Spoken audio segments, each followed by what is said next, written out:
কোচ ৰাজবংশী সন্মিলিত মঞ্চৰ নেতৃত্বৰে মুখ্যমন্ত্ৰীৰ গুৰুত্বপূৰ্ণ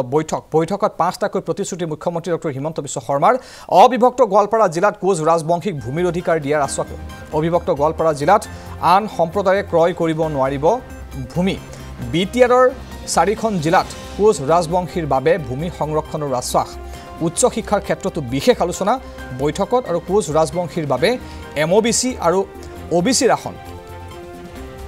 50-50 হ'ব কমতাপুৰত এতিয়াৰে পৰা চহৰ অঞ্চলৰ লোক সকলো অন্তৰ্ভুক্ত হ'ব এই সিদ্ধান্ত অন্তৰ্ভুক্ত কৰি প্ৰস্তুত কৰা হ'ব বিধেয়ক পৃথক কমতাপুৰ ৰাজ্য স্থাপনত ত্ৰিপাক্ষিক বৈঠকত সহাৰি জনাব ৰাজ্য চৰকাৰে বৈঠকত উপস্থিত থাকে মন্ত্ৰী জয়ন্ত মল্ল বৰুৱা আৰু পিয়ুষ হাজৰিকা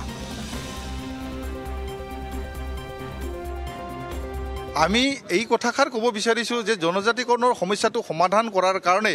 আমি 21 তাৰিখে বন্ধ ঘোষণা কৰিছিলোঁ যাৰ ফলশ্ৰুতিত আমাক মাননীয় কেবিনেট মন্ত্ৰী পিয়ুষ হাজৰিকা ডাঙৰীয়াই আমাক দিছপুৰলৈ আমাক মাতিছিল তাৰপিছত আমি সজাতি দল এটা পঠাই দিছিলোঁ তেওঁলোকৰ আগত কথা দিছিলে যে আমি মাননীয় মুখ্যমন্ত্ৰীৰ লগত বৈঠকত বহুৱাই দিম মাননীয় মুখ্যমন্ত্ৰী ভাৰতৰ বাহিৰত আছে গতিকে তেখেতে অহাৰ লগে লগে আমি বহুৱাই দিম গতিকে সেই সময়সীমা এটাৰ ভিতৰত তেওঁলোকে আমাক বহুৱাই দিয়াৰ কথা কৈছে আৰু সেই মৰ্মে আজি 5 তাৰিখে আমাক আমন্ত্ৰণ কৰিছিল পত্ৰযোগে আমন্ত্ৰণ কৰিছে আৰু আমি পত্ৰযোগে সেই আমন্ত্ৰণ ৰক্ষা কৰিছোঁ কিন্তু আজি আহি আমি যি আলোচনাত আজি সৌহাৰ্দ্যপূৰ্ণ আলোচনা হৈছে মাননীয় মুখ্যমন্ত্ৰী নিজে মুখেৰে কৈছে আজি তেখেতে কৈছে যে কোচ ৰাজবংশী জনগোষ্ঠীৰ যি দীৰ্ঘদিনীয়া দাবী জনজাতিকৰণৰ সমস্যাটো ময়ো বিচাৰোঁ সমাধান হোৱাটো ময়ো বিচাৰোঁ বিভিন্ন ক্ষেত্ৰত বিভিন্ন ধৰণৰ সমস্যা গা কৰি উঠাৰ কাৰণে কিছু পলম হৈছে কিন্তু এইবাৰ মাৰ্চত বিধানসভাত আমি সেই বিলখন উত্থাপন কৰি আমি দিল্লীলৈ প্ৰেৰণ কৰাৰ কাৰণে আপোনালোকক কথা দিলোঁ আৰু ইয়াৰ লগে লগে যি কমতাপুৰৰ সমস্যা সেই কমতাপুৰৰ সমস্যাটো চৰকাৰৰ আলোচনা মৰ্মে সমস্যাটো সমাধান কৰাৰ কাৰণে হেতু আগুৱাই লৈ যাব লগতে তেখেতে আৰু এই কথাবিলাকো কৈছে যে আজি আমি ভূমি আজি বিটিআৰত যি ধৰে আমি ভূমিৰ পৰা অধিকাৰৰ পৰা আমি বঞ্চিত হৈছোঁ আজি বিভিন্ন ক্ষেত্ৰত আমি আমাৰ জনগোষ্ঠীটোৱে বঞ্চিত হৈছে গতিকে সেই ক্ষেত্ৰতো তেখেতে কৈছে নিশ্চিতভাৱে তেওঁলোকে সেই কামখিনি আগবাঢ়ি লৈ যাব আমাৰ ভূমিৰ অধিকাৰ প্ৰটেক্টেড ক্লাছ হিচাপে আমি তাতে অধিকাৰটো থাকিব লাগিব আৰু সেই অধিকাৰৰ কথা নিশ্চিতভাৱে আমি প্ৰদান কৰিম বুলি মুখ্যমন্ত্ৰী তেখেতৰ সতীৰ্থ মন্ত্ৰী জয়ন্ত মল্ল বৰুৱা ডাঙৰীয়া পিয়ুষ হাজৰিকা ডাঙৰীয়াৰ উপস্থিতিত এখন সৌহাৰ্দ্যপূৰ্ণ খুব এখন ভাল বৈঠক বুলি ক'ব পাৰি কাৰণ কোচ ৰাজবংশী জনগোষ্ঠীৰ দীৰ্ঘদিনীয়া জনজাতিকৰণৰ যিটো দাবী এই দাবীটো সমাধানৰ ক্ষেত্ৰত কিছু আশানুৰূপ আমি এটা ৱে দেখিছোঁ কাৰণ মুখ্যমন্ত্ৰী কৈছে যে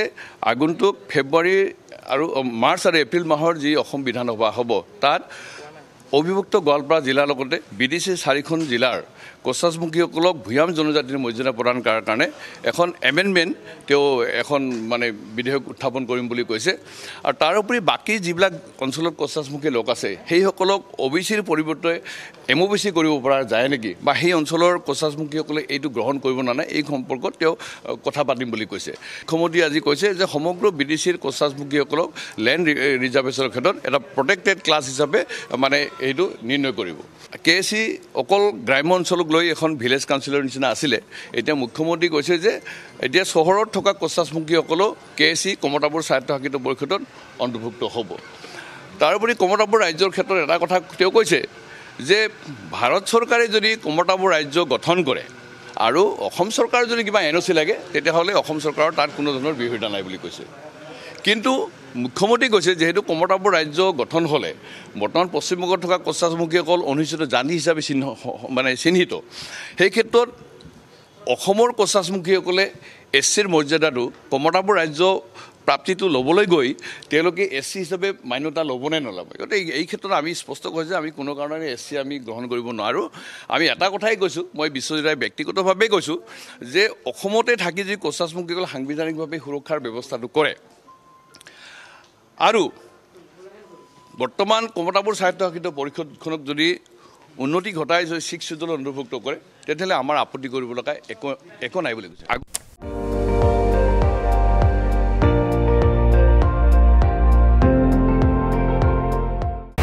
আপুনি চাই আছে ND24 সৰ্বশ্ৰেষ্ঠ নহয় সৰ্বোত্তমৰ দৌৰ